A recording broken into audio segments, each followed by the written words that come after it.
Hey, slow picking is so frustrating. It's easy for warehouse managers to see big problems are happening at your facilities. Shipments showing up late, people not showing up, equipment breaking down, and just overall troubles that are happening. But there's a silent killer at your warehouse that's killing you every single day, and that is slow picking. It's easy to sit back and think, hey, all my workers are lazy, or a select few of them are lazy, and that's the reason why we can't get these picks up and get them quicker going through the doors. Instead, it's not that at all. It's that your process is broken, and we have to look at what is actually happening between receiving that load and shipping that load at the end of the day. We're going to go through 3 ways on how to fix these slow picks and increase that efficiency at your warehouse. Fix number 1 is stocking high demand SKUs in accessible areas. Instead of just putting away your SKUs and your items and just wherever they'll fit, and that's one of the things that we kind of fall into a trap of just saying, hey, this is a little bit awkward, it's got to go here. Looking at what SKUs are moving the quickest in your facility and where that makes sense to put them. So those high demand goods should be moving towards the front of your facility so that that path there and back is going to be the shortest.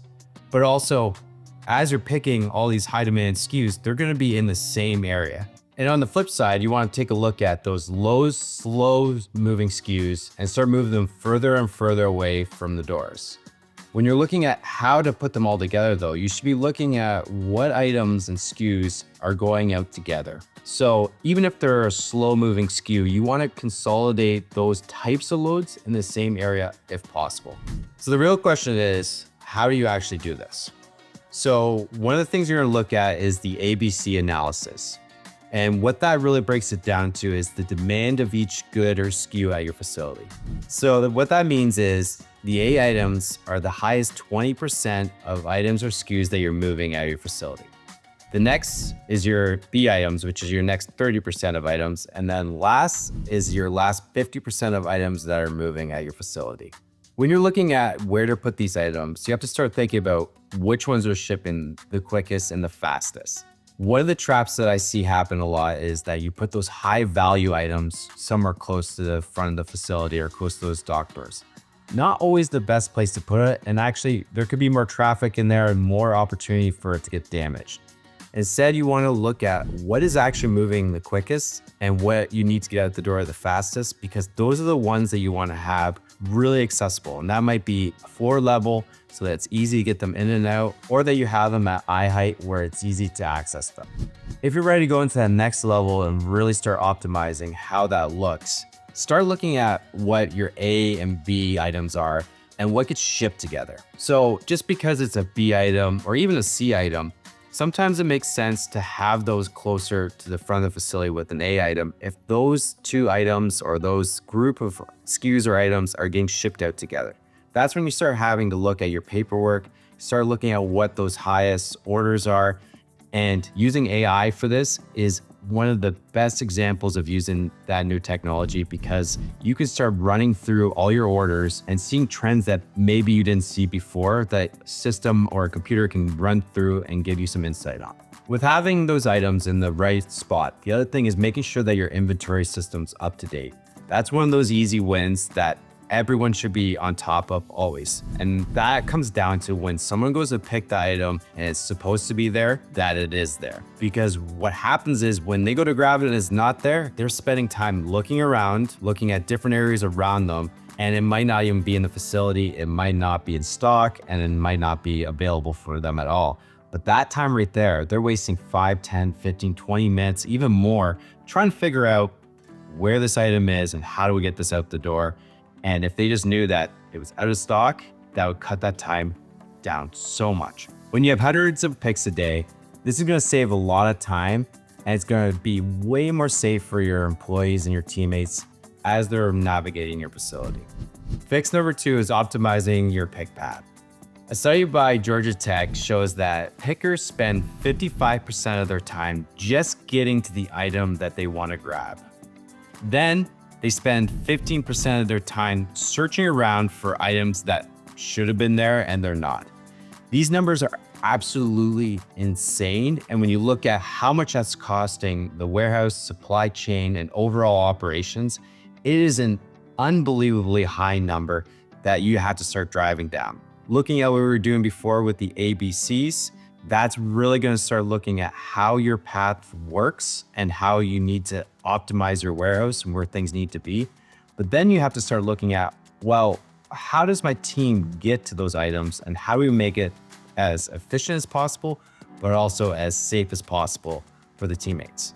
The first part of optimizing your path is actually checking how that actually looks and feels for your teammates as they're going through it. So you want to make sure that when people are walking or they're driving a forklift down aisles or throughout the facility, that everything is as clean as possible. One of the biggest things that your teammates are going to face is pallets that are temporarily getting stacked or they're working on. That causes congestion and also a huge safety issue on the forklift, but also a trip and fall hazard for your teammates walking around. Making sure that your team understands that everything has to be cleaned and tidy. You can't just walk away from something if it's, fallen over, if it's broken, or if it's out of place in general. Making sure that there's that expectation that when you walk through that facility, you shouldn't see anything. And that might be something that you have to implement if you're having issues with this. So taking your supervisors and doing a floor walk in the morning, that one is an easy win that everyone's going to know that expectation, and they're going to be scrambling to make sure that at the beginning of their shift, everything's clean. At the end of their shift, it's also going to be really clean and spotless so that no one's getting in trouble. They can go home and finish their day off. Now that you've got that area all cleaned up and you've got that streamlined, what you're going to start looking at is how does those picks actually happen and what is getting picked from those areas. So mapping out what it looks like for picking your A items would be the first thing I'd be looking at. How long it takes to go and grab these certain items, get them together, consolidate them for a load going out. Looking at those top, 5, 10, 15 types of load that you're shipping out, are all the items in the same place. That's where the batch picking comes into play, and making sure that these items are really close together and that you're not walking, even if it's the aisle beside it, it should be really, really close, maybe even beside that bay that you can just grab the other item so that you can get it out the door. And to go to the next level is taking a look at what loads are going out throughout the day. So maybe your batches are for this one type of load, but as you're going there, if you can get your paperwork together, your organization together of what's getting shipped throughout the whole day, that when you go over there to pick this one load, you know that this other load's going out in a few hours and you can grab that and start bringing it to the front also. That's going to cut down on that time back and forth. Now that's one of those things that you need to make sure that you're really organized, that you have good scheduling going on, that you use some really good doc scheduling software like DataDocks to organize what is actually coming in and what is going out, so your team knows that and they can prep for those items that are going to get shipped off at the end of the day. And my other main rule I have when you're running forklifts at your facility is there should never be a time that I walk out on the floor and I see someone without something on their forks.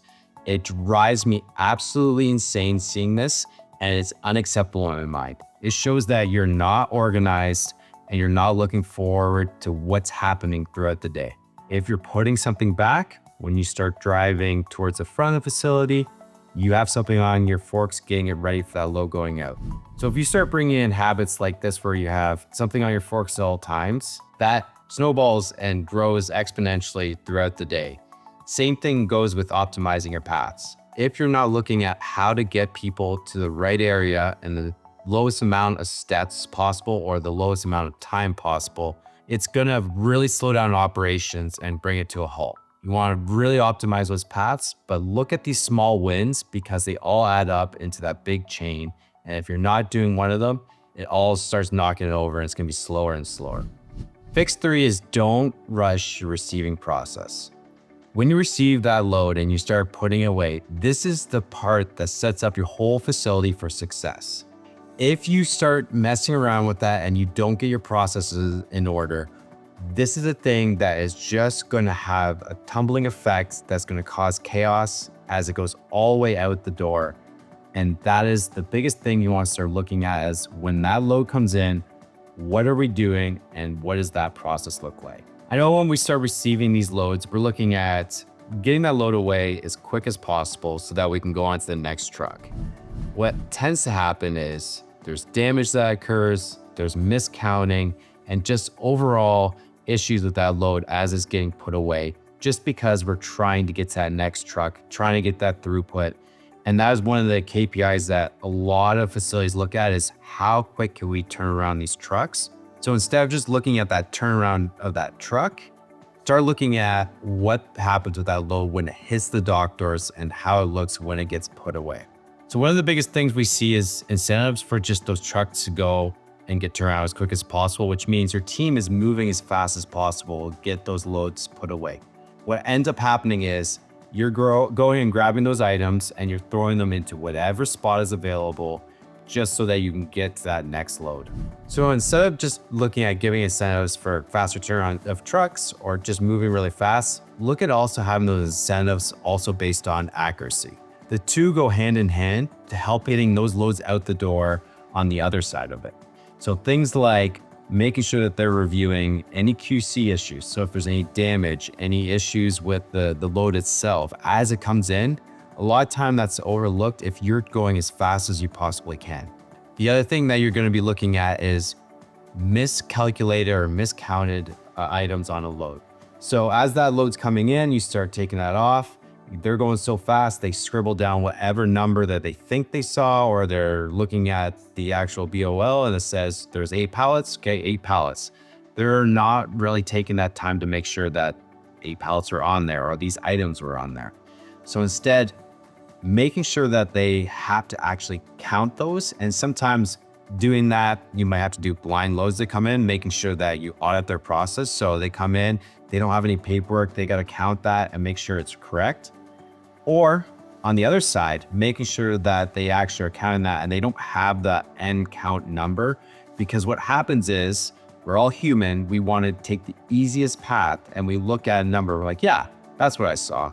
Instead of actually stopping, looking at it, counting, making sure it's right. And that accuracy part that we were talking about before comes into play. When you're looking at receiving those loads, one of the things that's easy to overlook is carrier performance. So as that carrier comes in, there's a couple of things that's really important for them to do before they even show up your facility. Is that load safe to unload? That's one of the biggest things. Is it shifted around? Is there damage coming because of that? And that's all because that driver had to strap down that load correctly or make sure that when it was loaded, that it was loaded correctly before they left the facility. On other parts of it, when they actually show up, do they have their paperwork? Is it all ready? Is it the correct information so that it's all there? That forklift driver that's unloading that load can go and look at it and it's ready to go. So having things like carrier scorecards where you can start grading them on how well their loads are or how well that they're showing up on time so that you're not getting bottlenecks of trucks waiting to get into a facility are a key part of having your receiving process really oiled and really well maintained. So being able to spread out your loads throughout the day, making sure that you're not getting these huge peaks of trucks lined up, ready to go, because what that causes a huge bottleneck for your receiving team to go quicker and quicker and quicker, that they need to get those loads turned around, get these trucks out of here so there's no detention or demurrage. And there's a lot of pressure on that. And they think that they need to turn those around quicker and that accuracy is going to start dipping. The receiving process really dictates how everything is going to perform all the way through your facility. It's pretty much like dominoes at your facility. If this starts off with lineups of trucks, not having the accuracy that you really need, not putting those loads away where they should be, they all start knocking over all the way to the point of when that load needs to go out on the other side.